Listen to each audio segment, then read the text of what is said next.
Hello and welcome to the We All Follow podcast. My name is Matt Fox. I'm your host, live from N5. I am joined by my good friend, Ben Manson. How's it going, buddy? Good. How are you? How's life in N5? Ooh, it's cold. It's cold, man. It is cold.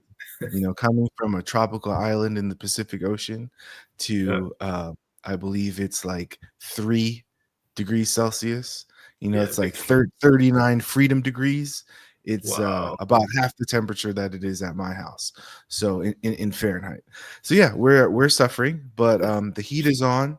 The food was delicious, and we're excited for a fun little trip to North London. So Nice. let's jump into it, Ben. We had quite the entertaining set of fixtures this past weekend. Obviously, we had some good ones in the Premier League. I think probably the Champions League will take the cake. So after everybody follows us on X at We All Follow Pod, what is your go for the moment of the week? There was two I was trying to choose between. It's got to be the Champions League stuff because there's so much that was going on. I'll go the PSG Liverpool game. There's so much about it. Like PSG getting result for starters. I thought they were the better team over both legs and deserved to go through. But the first game, obviously, obviously they lost the first game. But to get a result at Anfield, and how well they played, they play with so much like fearlessness. There's guys like, signings like Kvaratskhelia looking like what a good signing that was for them to really lift the team. Then Doué coming off the bench and he was amazing as well. Nuno Tavares keeping Salah quiet for 2 games when most can't keep him quiet for 10 minutes. So, it was really just a really good Champions League game to watch. Obviously, we've got like a bias, not wanting Liverpool to go through, but even if you were just like a complete like neutral or whatever, that was just a great game to watch, as was the first. Yeah, it was an interesting one. It definitely had some of that end-to-end thing that's common when you watch a Liverpool match, right? And it's ultimately it's can you put away the chances? And I think again you saw a Liverpool team that creates a lot. And this is something that I've said on here, and people have poo-pooed it to whatever extent.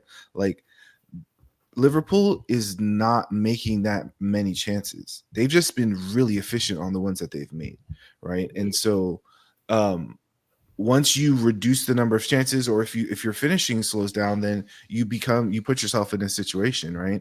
And I was actually watching with my business partner, and he'll watch the World Cup kind of thing, right? And he was just like, how do they keep putting it into the box, like right into the danger area, and no one's there, right? And it was like over and over and over and over. And I was like, it was like comical at some point. You're just watching, you're like, how they've managed to not score is actually more impressive than anything that they've done on the offensive end. Like it's like one of those cartoons.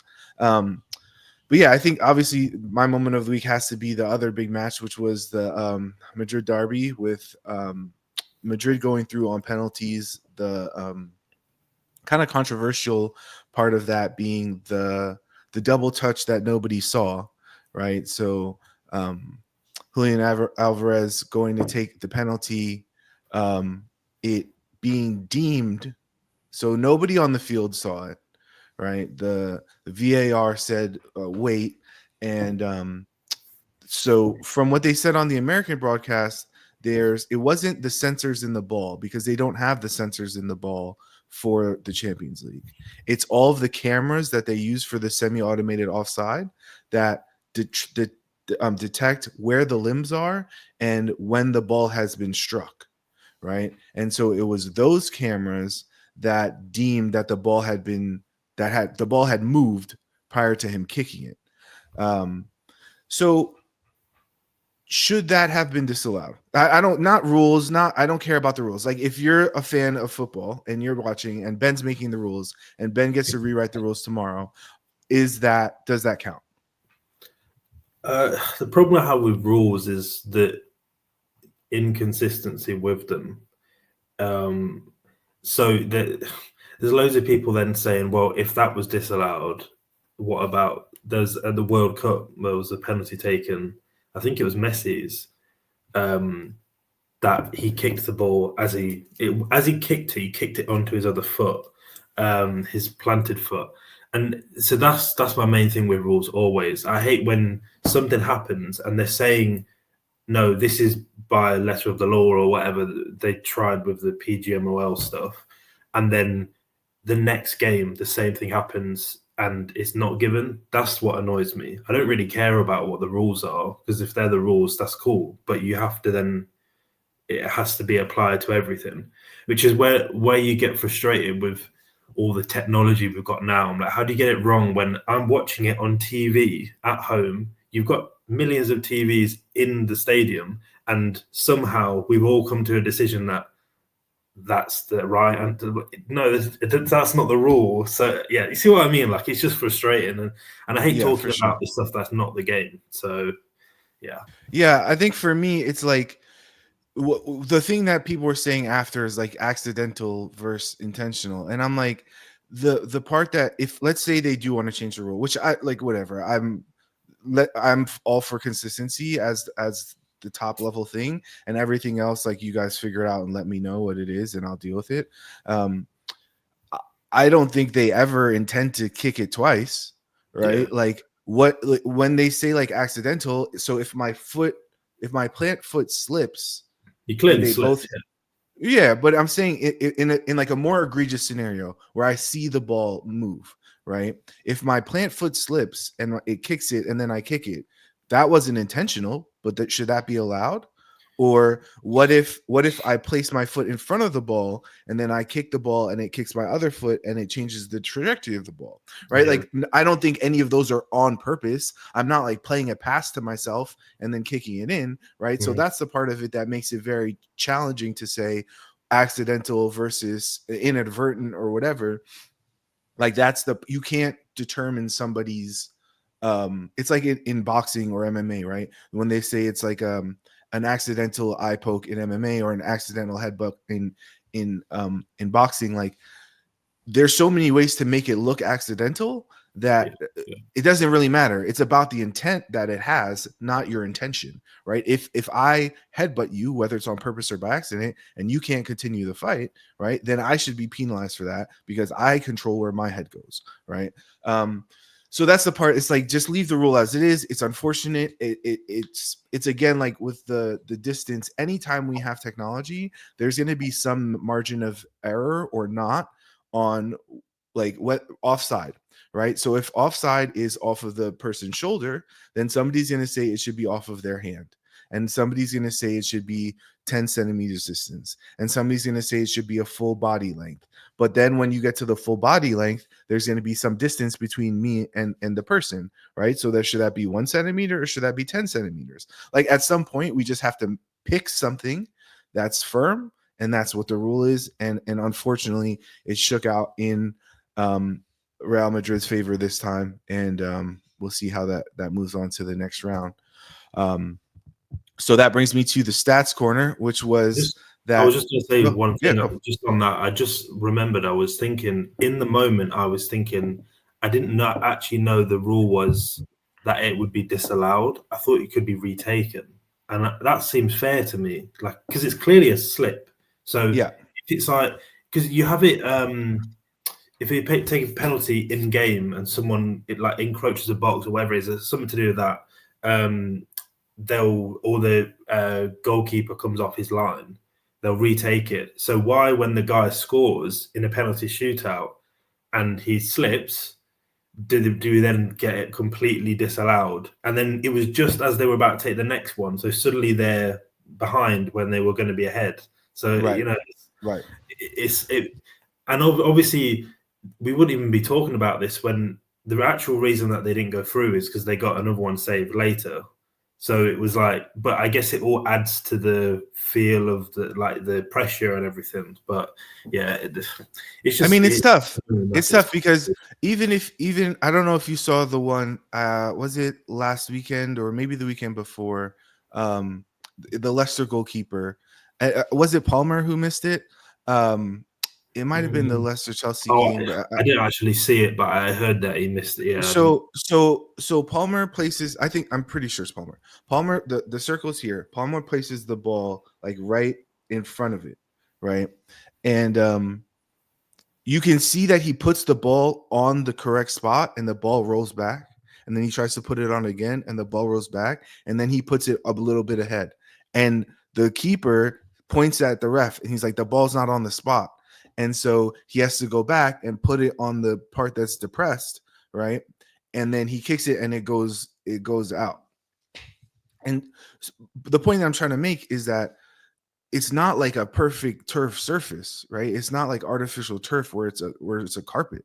Like there's bumps, there's bobbles. Like that's why the players move the ball when they're taking the free kicks. Obviously, some of it is distance management, like seeing if you can get the ball over the wall or get the dip that you need. But a lot of it is just finding a good place on the grass where your plant foot's going to be okay and where the ball's not going to be moving, right? And so, like in those scenarios, that's a concern. If we're taking penalties, then and there's 10 people potentially coming up to the spot, digging their little foot in, messing the grass about, then there's going to be a higher probability that the ball is going to get affected, right? So if you told me that a slip is a retake, then easy. That makes it fair for both teams. You get good shots. You have the best foot forward from both of the teams and the keepers, and then may the best man win, right? So moving on into the stats, bro. That's what we're here for, Ben. That's what the people come for. The stats. What you got for me? Five. That's the number of times in Real Madrid history in the Champions League and its predecessor that Real Madrid has gone to penalties. Two of those times have been in the last 2 years, because obviously the away goals rule kept us out of penalties for a really long time. So it's going to be it was kind of, when I was looking through it, I thought it was interesting because I think we're going to see penalties more and more and more because the away goals rule doesn't exist anymore, and how much that has changed the competition over the next few years. But yeah, they've only lost one of those, and that was in the semifinals, 11-12 against Bayern, the year that Chelsea won. And the rest of them they've won, including against Madrid in the final a few years back. Mad. Yeah, well, I did think both the goalkeepers are both. Well, I don't know what Courtois' penalty record is like, but they're both very good shot stoppers. Obviously, it's not the same thing, but that intrigued me to think. I couldn't call it because Madrid had been quite poor, to be honest. I thought they looked really tired towards the end of the game compared to Atletico, who I feel like they had done so much defending, but when it came to the passing, they didn't look like they didn't look their legs didn't look as heavy, and that can play a massive effect. I feel like if you've been shooting all game, missing chances all game, sometimes, like when we played Man United in the cup, I was like, going into that penalty shootout, I was like, we're not going to score these penalties. I was convinced that we were going to miss them because all game we had so many chances. So look how much you're running too, right? That's what we've talked about. Yeah. We talk about that all the time. You're like, if I'm playing up 10 behind the ball, literally, then I'm shuffling, right? I'm not making any long repeated sprints. Maybe the wingers are here and there, but everybody else is just kind of shuffling and moving around and touching somebody, right? Versus the other team that's trying to do all of this dynamic runs and action to try to solicit that movement time and time again, and then they're trying to run backwards when we get the ball and are on the break. But I mean, all across the Champions League, I think the keepers were really good in both the shootouts with I can't remember the guy's name from PSG. What's the keeper's name from Donnarumma? Sorry. Yeah, Donnarumma. He saved 2. So yeah, it was a good one for the keepers here in this round, and that brings us into before we touch on the league stuff. There's a big domestic cup final this weekend. at the conclusion of the weekend, Liverpool will be playing Newcastle in the EFL Cup Final. Ben, will Newcastle break their, what is it, 60, 50, 60, 70 year champion or title drought? I actually, maybe it's unpopular. I actually, before it was Liverpool, I wanted Newcastle in general. Before I knew we were going to play them in the semi-final, I wanted them to win a trophy. I feel like they're the right type of team that could go far in one of the cups. The way how they play, how much they can kill teams on transition, how physical they are, good defensively, and I feel like Eddie Howe, what he's done there, like deserved something tangible like that. But of course, they've got to come up against Liverpool, who, you know, that after being knocked out of the Champions League, they're going to want to get this trophy. They got it last year. It's a good chance to get the first for this season and give them confidence that they're going to go get the Premier League title as well. Obviously, that's all but certain, but just that extra boost, really. I think if they were to lose this weekend, that would create a not very good atmosphere. And, you know, I still think they would go and win the league, but it might not be as smooth towards the end. But I struggle to say Newcastle can win it because, you know, they've got Lewis Hall is out for the season. Gordon suspended. Wasn't there someone else who got injured? Isaac was going to be a doubt, but I think he's back now, so he'll be there, which is at least something. I think they've always got a chance. I think how they play, even without the best players that they have, they're going to frustrate teams. Like when we played them at times and they've not had Isaac or they've not had Bruno Guimaraes or someone, one of their main players, they've not had them. And you've still been so frustrated watching you can't create anything against them. I think if they play that way, it's a final, they'll be up for it. It could be that they could make it a closer game. You just can't back against Liverpool as much as I want to.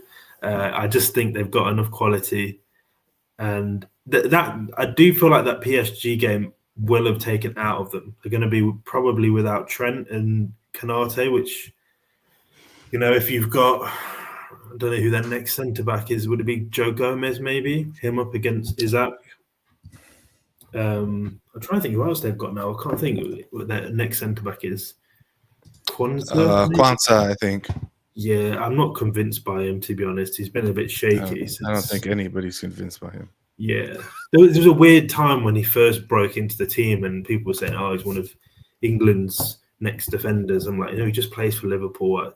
It's not that I don't think he's good. I just don't think he's at the level of the other guys. Yeah, quite. Yeah. Top. Do you know what I mean? But yeah. I don't know. I think both teams will score. What do you think? I want to hear what you say before I. Man, I think it's one of those ones where Newcastle are just that annoying team that, like, it doesn't matter who they show up with, that it's gonna be scrappy, right? It's gonna have like that proper cup tie, like cup final feel, and it's one of those ones that I could totally see being like 2-1 Newcastle, right? Like with like Isak doing what he does and then like spin a wheel of the rest of the Newcastle players. Like Dan Burn could score a header and like that's the winner, you know, like something stupid. Just proper like Newcastle energy. Trent Alexander-Arnold's out, so that's official. It sounds like Kanate is going to be in. Oh, okay. But yeah, I don't know. Even with the team, like even with Gordon out, right? You're talking about like probably Barnes, Murphy, and Isak, right? And then you're looking at like Joelinton, probably Guimaraes and Tonali midfield, right? And then Shar, Burns, uh Trippier and like Livermento, can you I mean, I think they can put in a shift. I don't know. Would I be surprised if Liverpool win and Mo Salah scores 2 goals and you know what I mean? Like, it's one of those could in my opinion could totally go either way. Yeah. Um, but I think it's either going to be like 3-1 Liverpool or 2-1 Newcastle. Right I, off top.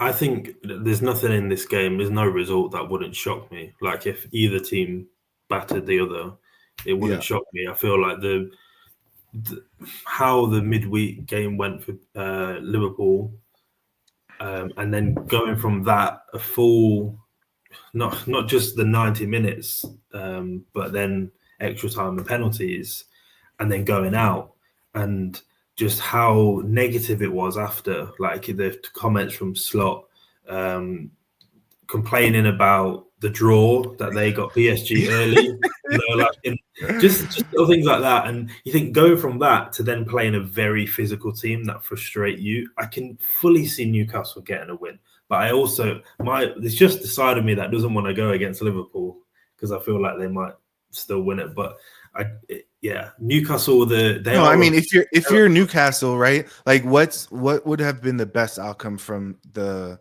midweek game, right? oh It's like exactly what extra happened. time, Yeah, losing on penalties, and having everybody mad at each other, right? And then yeah, you're gonna go play against Guimaraes, who's gonna like go full studs up into every challenge when your body is cooked. Like, that's the thing. I think if Newcastle can keep it scrappy and keep it close, then they can nick a winner. They have the quality in the team and even on their bench to a certain extent as well. It'll be, honestly, I think it'll be a big showing of Liverpool's like intestinal fortitude, for lack of a better word. Like, do they have the guts to be able to pick themselves up after that result and that frustration? And go again, right? Especially without Trent. I mean, Trent is so integral to what they do and the success yeah. that they have, right? So, like, can they create on the same level that they have been without him? That remains to be seen. So, Mm. anyway, it's one that I'm looking forward to watching. I think as a pure neutral and rooting for both teams to lose, it'll be really exciting. Let's pop into our table. So after this didn't get updated. That's okay. I will read it off of here. Give me one sec. And so Liverpool on 70 points, Arsenal 15 points behind in second place, just 4 points above third place Forest on 51. Then Chelsea and Man City rounding out the top five at this point, which we are almost certain that is going to mean Champions League football next year. Man City, Newcastle, both on 47, Brighton on 46, Villa on 45, Bournemouth on 44. So that race for European places continues to be very, very tight and will probably be in a totally different position at the end of this weekend. Rounding out the top 10 is Fulham in 10th. Crystal Palace continuing to bound up the table into 11th on 39 points, followed by Brentford. Spurs and Man United tied on points at 34 and 13th and 14th place respectively. Spurs ahead on goal difference, plus 14 for them, minus 6 for Man United. And that leaves Everton, West Ham, and Wolves above the drop zone. Wolves able to put one more point between themselves and safety, as Ipswich, Leicester, and Southampton continue to be the teams in the bottom three. And I think that it's pretty clear those will be the teams that are being sent down this season. Let's look at who's playing who this weekend, Ben, as we kind of use that to interpret the table, because like we said, we have from third down to ninth, right? That's separated by 6 points at this point. So Forest are this is what is going on here, Ben? Who's running this podcast? This is ridiculous. Here, let me pull up the real matches. The real matches are as follows. As I sort this out in the back end: Everton, West Ham, Ipswich Forest, Man City, Brighton, Southampton hosting Wolves, Brentford going to Bournemouth, Arsenal home against Chelsea, Fulham hosting Spurs, Leicester hosting Man United, and then the um, Newcastle Palace game is obviously going to be um, the one that is rescheduled. So let's look at the Man City Brighton one, Ben, as Brighton have managed to have pretty good results over these last couple weeks. Um, where do you see them? Do you see that? Do you think that they can go up and get a result at the home of Manchester City, mighty Manchester City? Yeah, I mean they're in a good run of form. They've got I was just checking how many 6 wins in a row in all competitions, 2 in the FA Cup, and then 4 in the league. Coming after their 7-0 their 7-0 loss, and I think there's Brighton. I don't know that I'm not a massive fan of their coach. I think he's come across a bit arrogant at times, and some of the things that he's done, like so that game that was the 7-0, Forest, such a physical team. They've got their midfield is so physical, and it's just about winning their duels, winning the ball, and progressing play really quickly. And he went into that game playing one midfielder and 6 attackers. I think, is that right? I'm trying to work out the numbers. No, 5 attackers. um, and then the fullbacks being attacking as well. I'm like, I don't know what he's planning. Like that was never going to work in the Premier League. And he had bought in this January. They bought Diego Gomez from Inter Miami, Paraguay midfielder. Previously was at Libertad, where they bought Enciso from in Paraguay, and he coming into the team has done really well. But I remember that game he wasn't playing. But I think they are a team that have got a lot of physicality. They're really exciting. They play quick end to end at the time, and with the attackers they've got with Ruteo, Mitoma, Minte, like there's so many. João Pedro, they can hurt any top team, I think. So and Man City have been inconsistent as well, so I think they'll get a result. I can see it being a draw, to be honest. I can't see them convincingly beating them, but it is one. Man City tend to be better at home, but I think Brighton will give them a big test. Yeah, it should be a good one as we finally get the correct fixtures up. Man City. That might be it might be, yeah. That one has goals in it, right? That's going to be like your over 2.5 goals play of the weekend, right? If you're putting together the old ACA. It's an interesting. You obviously you have some big name matches this weekend. The cup kind of moved around the matches that would have been this weekend. That would have made it a bit more entertaining. Obviously, Arsenal hosting Chelsea is a big one. Fulham hosting Spurs. Fulham, who've been pretty good at home, and Spurs, who can't seem to do well away from home. That should be entertaining, if nothing else. Leicester, Man United, bottom of the table clash, right? Bournemouth Brentford. Let's do that one, Ben. That seems, besides the Arsenal Chelsea game, I think that's probably one of the more interesting games from somebody like you who knows how football works and appreciates the finer things in life. I think we had, was it last weekend? We had Bournemouth went to Spurs, right? And I think most people thought that Bournemouth were going to do a number on Spurs. Statistically, they had 2.2 expected goals to 1.5 from Spurs. They started the game really well, and then they got the 2-goal lead and managed to totally capitulate. So if you are the Iraola and you're coming into this match, how do you avoid that outcome? Obviously, you're at home, so it's a little bit different. But facing a tough Brentford side who like to play on the break, what's your team talk on that one? I think one of the issues I have sometimes is some of the managers, like they play such a high intensity style, and then there's not enough rotation, and early enough subs as well. So I think a lot of the subs that they did were 70. I think the first two around 70, and then the others a bit later than that. Um, and I think when you're playing such a high intensity style, you need to keep that intensity to help maintain that pressure on them.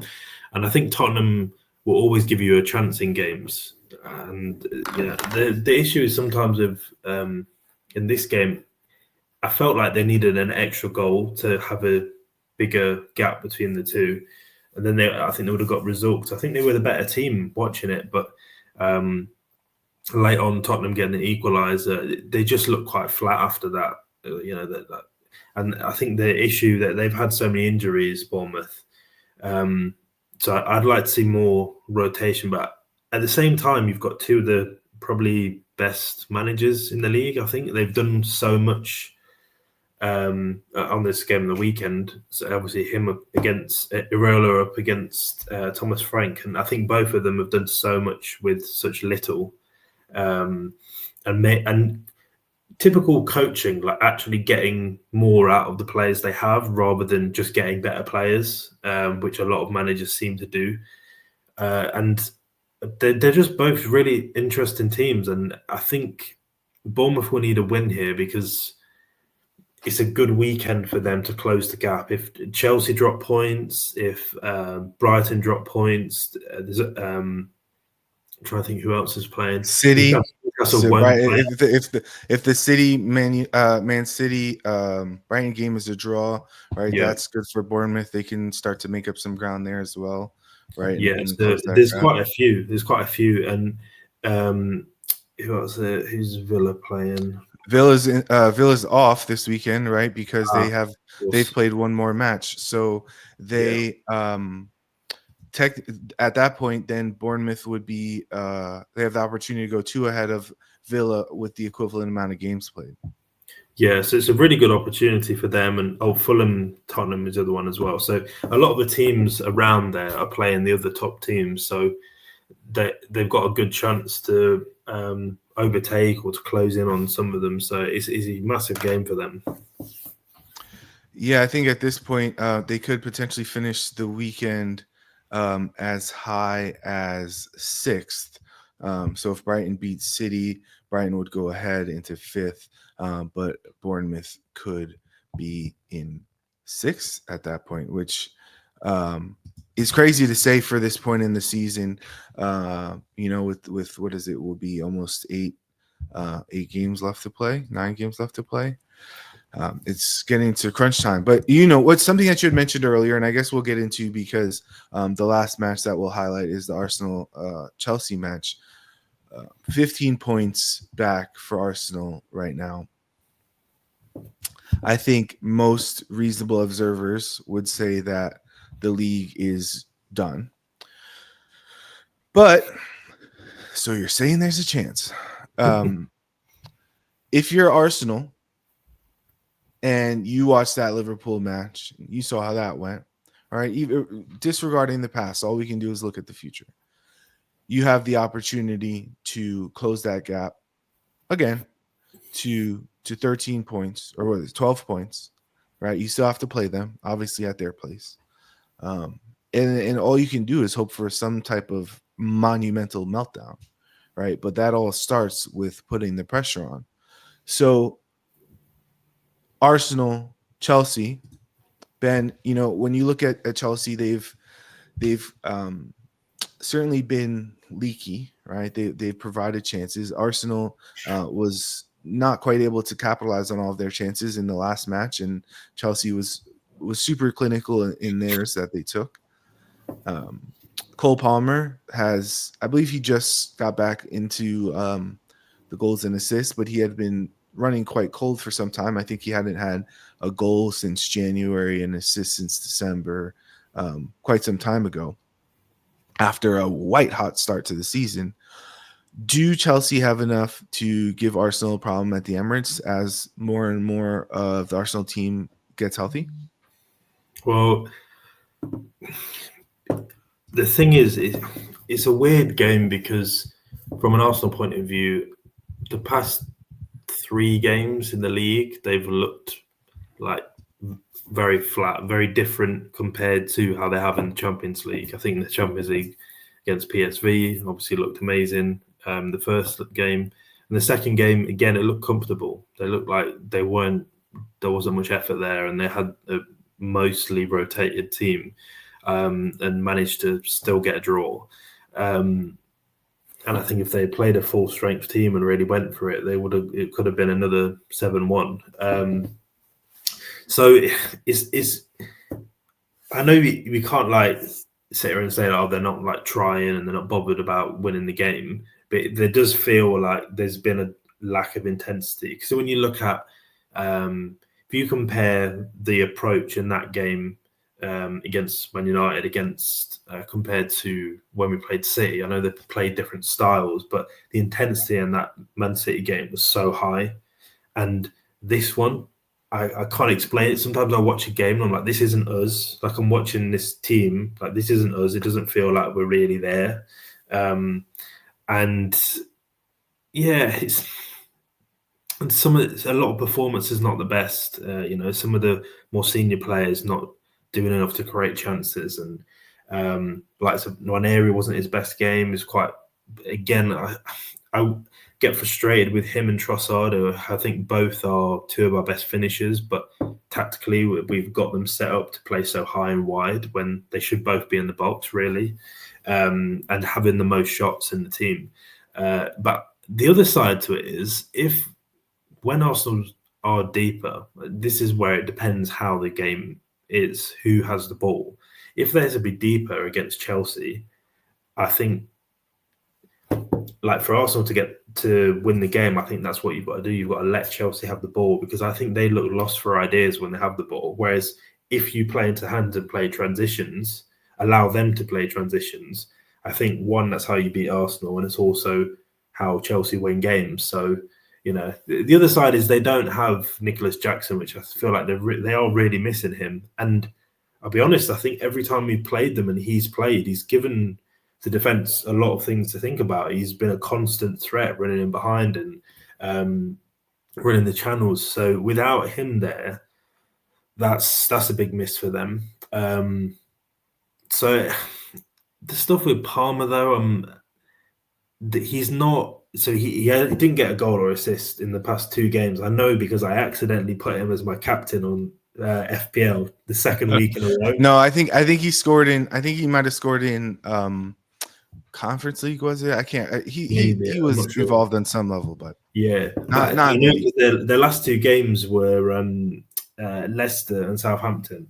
And I captained him in the Southampton game thinking, oh, I'll be smart. Everyone else will captain Salah and I'll get him and then he'll do a madness there. He did nothing. And then I forgot about it the week after and he did nothing again. And he missed a penalty.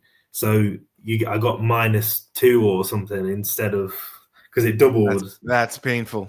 Yeah, exactly. So, but yeah, so he's one of those type of creators where you can see he's done a bit what Foden does, where he just wants to shoot all the time, and he forgets his role as an actual creative player, creating chances for everyone else. So yeah, knowing my luck, he'll score against Arsenal. Now I've said all of this, but yeah, he's yet to do much in these bigger games. Yeah, he definitely seems to be a player that tends to shine against the lower opposition and can ghost a little bit in the big ones. I mean, it's kind of like I was thinking after the Man United Arsenal match this past weekend that Arsenal's kryptonite hasn't been the top teams. They've played so well against the top teams. It's collecting points against the teams that aren't good, right? And that's why I think last week when I mentioned that I wouldn't be surprised if we gave them the ball because they had their intent, the players that they picked, the mentality that the coach had was to play super defensive, right? And so when you give them the ball and then can press them, that totally flips it on its head. And I was surprised, and maybe that's something we can get into a future episode on. Obviously, like, you don't want to just pass them the ball, right? But there are ways that you can go about creating those types of situations, and backing yourself out of that corner to where you're not playing a super low block all the time. And it's stuff like that I think is probably a room for improvement for Arteta as he goes through, and tries to get to this next phase of winning major trophies again, right? Score prediction on that one we will skip, because I predicted one last week, and we're never doing that again. So I'll leave that to Big Nige. And yeah, it should be a fun one at the Emirates Stadium. Yours truly will be there. If you see me, say hi. And thanks for joining us, man. We'll see you next week. Put your moment of the week in the comments, and we'll talk to you soon.